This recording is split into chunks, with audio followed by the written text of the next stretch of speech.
Esta é a semana mais importante do calendário cristão em todo o mundo, especialmente para os católicos. É a semana em que se rememora a morte e ressurreição de Cristo, a Semana Santa. Uma semana que encerra muitas celebrações na Igreja Católica e cada uma com o seu significado próprio. E para falar sobre isso, eu recebo hoje o Padre Ivan, pároco da Catedral. Padre Ivan, que prazer recebê-lo, seja bem-vindo. Muito obrigado, igualmente. Estou muito contente de estar aqui hoje, ajudando também, né, a todos começarmos bem esta Semana Santa. Padre Ivan, a gente sempre vê o pessoal falando que o Natal é a festa máxima da cristandade. Mas, na verdade, para a fé católica, a Páscoa é a mais importante? Certo, são dois momentos de um único mistério, né? No Natal nasce Jesus, o Verbo se fez carne e habitou entre nós. Este Verbo, Jesus, é o mesmo que depois tem toda a sua trajetória de paixão, doação por amor, morre e ressuscita. Então, Natal e Páscoa, eles são complementares, é um único mistério.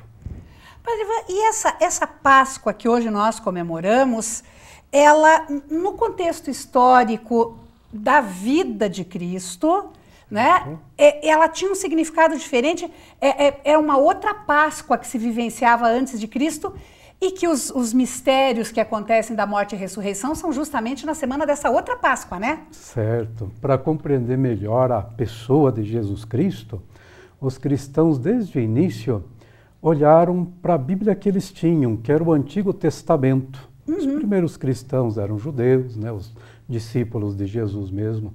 Então, para compreender Jesus Cristo, eles colocaram como pano de fundo todo o Antigo Testamento. E ali descobriram várias tradições, várias instituições que ajudavam a perceber melhor este mistério de Jesus Cristo. E uma das instituições ou tradições, né, é a Páscoa dos judeus. Né? Então, os cristãos releem a Páscoa dos judeus à luz de Jesus. Ele é cumprimento da Páscoa definitiva. Que Páscoa é essa dos judeus? Sempre celebram libertação. Né? Tá.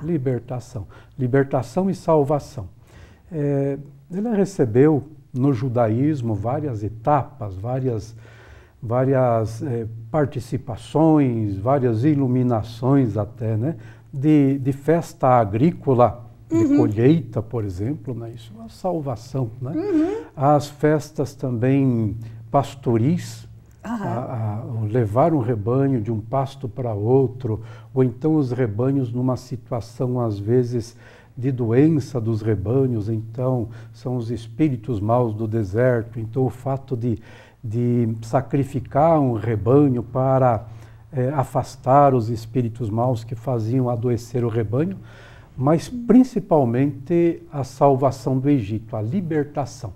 Né? Essa foi a grande contribuição histórica. E aí então os cristãos observam, né, o releem em Jesus Cristo. A grande salvação histórica se dá em Jesus Cristo, a definitiva. E, portanto, Jesus é a nossa Páscoa, Jesus é a nossa libertação, sobretudo no seu mistério pascal. Né? Então, é releitura. E muitas pessoas enfatizam a questão política do que foi o julgamento e a execução de Cristo, a própria questão da libertação ali dos romanos e tal. Mas o Cristo histórico não compete, não elimina o Cristo da fé, né, padre? São duas figuras que podem coexistir bem juntas, né, sem problema nenhum. Coisas difíceis de se pensar, de se perceber, mas é lógico, né? Acima de tudo, o cristianismo é uma religião histórica, com todas as suas componentes, né? E a componente política, é lógico, né? O processo de Jesus foi um processo político e depois religioso, né? Político porque pertence à esfera da dominação romana, né? Da soberania romana sobre a Terra Santa, e todos os judeus são súditos de Roma, né? Aí então, e através de Pilatos, então uma sentença política. Religiosa, né? Porque aí entra Sinédrio, os chefes da religião, né? que também movimentam esse processo. Então, a situação da Páscoa de Jesus, ela é completa, ela é total, ela diz respeito à integridade da história, né, dentro da história, ou seja, ela tem todos esses aspectos, não é só um fenômeno religioso. E essa Semana Santa, a última semana de Cristo entre os seus, né, entre os seus familiares, seus amigos, ele começa no Domingo de Ramos com o retorno dele para a terra dele? Isso, sobretudo o caminho para Jerusalém, né? Todos os evangelistas, é o esquema básico do evangelho, né? Tudo começa na Galileia, a terra de Jesus, onde ele depois chama os seus discípulos, depois se põe a caminho, passando por povoados, etc., mas ao mesmo tempo instruindo os discípulos, né? E, sobretudo, Lucas pontua, há um momentinho em que Jesus tomou a firme decisão de ir a Jerusalém.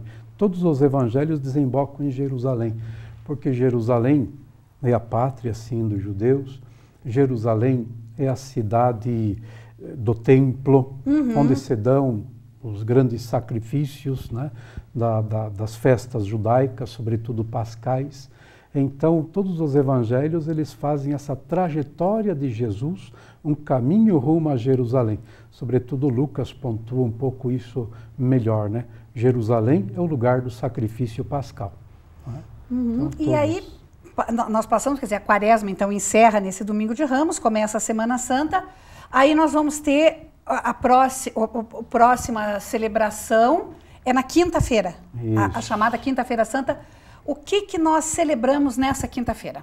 Certo, né? Antes de tudo, assim, chamar a atenção que todo esse texto da paixão, né, começa aí na entrada de Jerusalém, até a morte de Jesus, etc., é um texto bastante caro, bastante importante para o cristianismo desde as origens, né? Então, certamente, os primeiros cristãos liam e reliam essa história da paixão, né?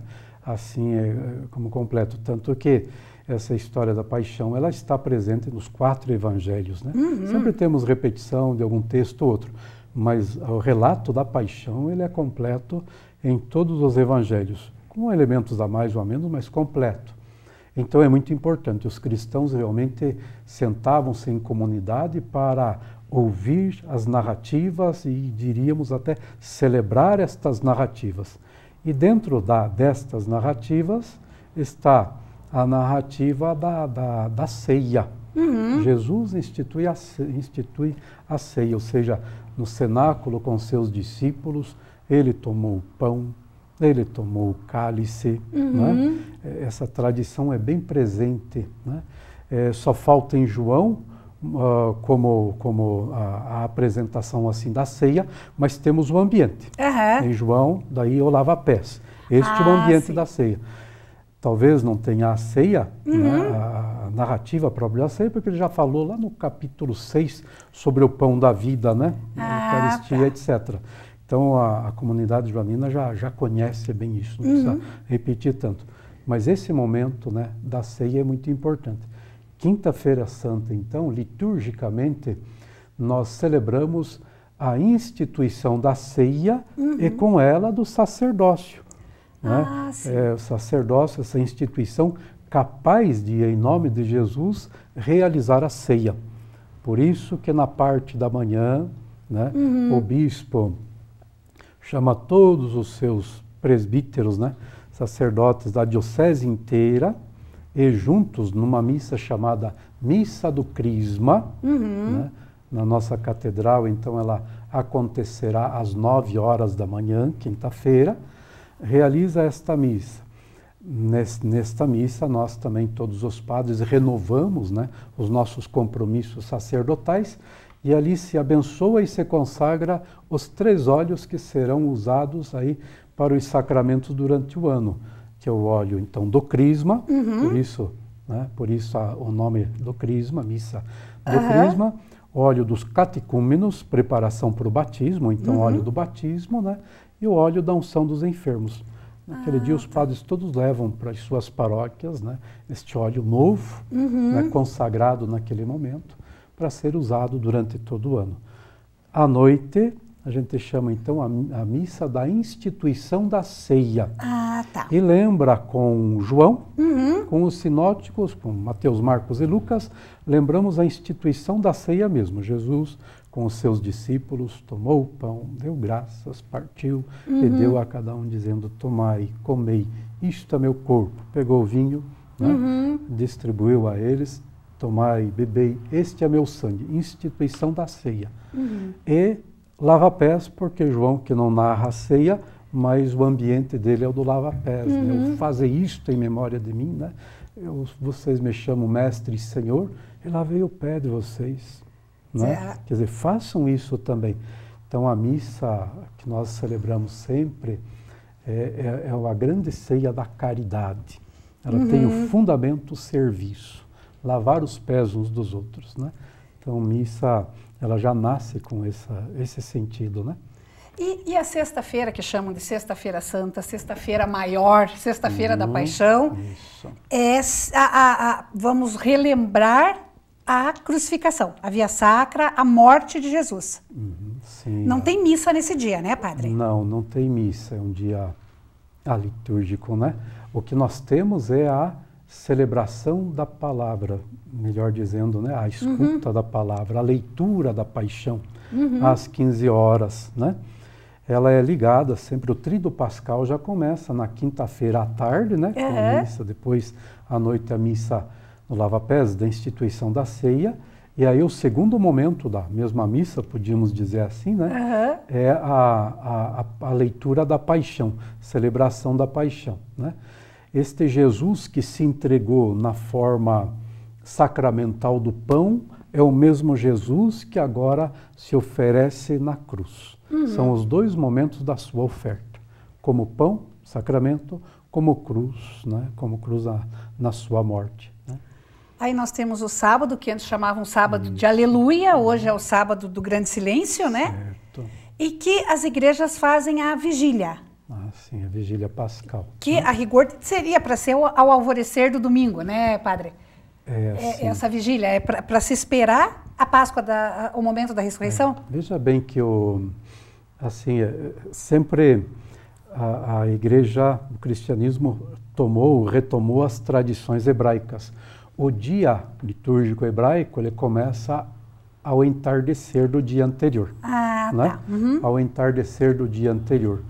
Então, o que se dá na sexta-feira, na Páscoa hebraica? A preparação do cordeiro. Né? Tá. A preparação do cordeiro, que no outro dia é uma festa também familiar. Né? Este cordeiro servirá de ceia para os judeus. Né? É familiar, é o pai de família junto com seus filhos. Tem toda a narrativa do êxodo, né, da libertação do Egito, que é o conteúdo dessa Páscoa, e ao mesmo tempo essa Páscoa é estar juntos, comer juntos, fazer memória e ao mesmo tempo fazer comunhão. Né? Então, o que a igreja faz? Ela também, né, celebra, ela faz esta leitura. Na cruz do Senhor está a preparação do Cordeiro, Cordeiro Pascal, né? Claro, às 3 horas da tarde, etc. Né? Depois, no outro dia, é a Páscoa. Tá? A Páscoa, a celebração do Cordeiro. Mas a Páscoa, então, agora, é a ressurreição do Cristo. Tá?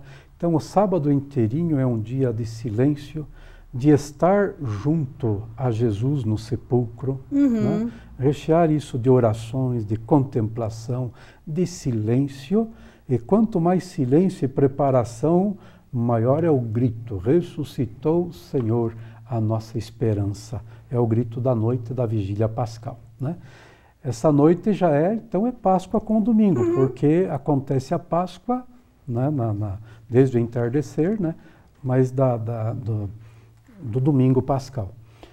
É o primeiro dia, né? O próprio domingo para os cristãos, né, é chamado Dominus, né? Senhor, então, Domenica, ou Kyriakes, né?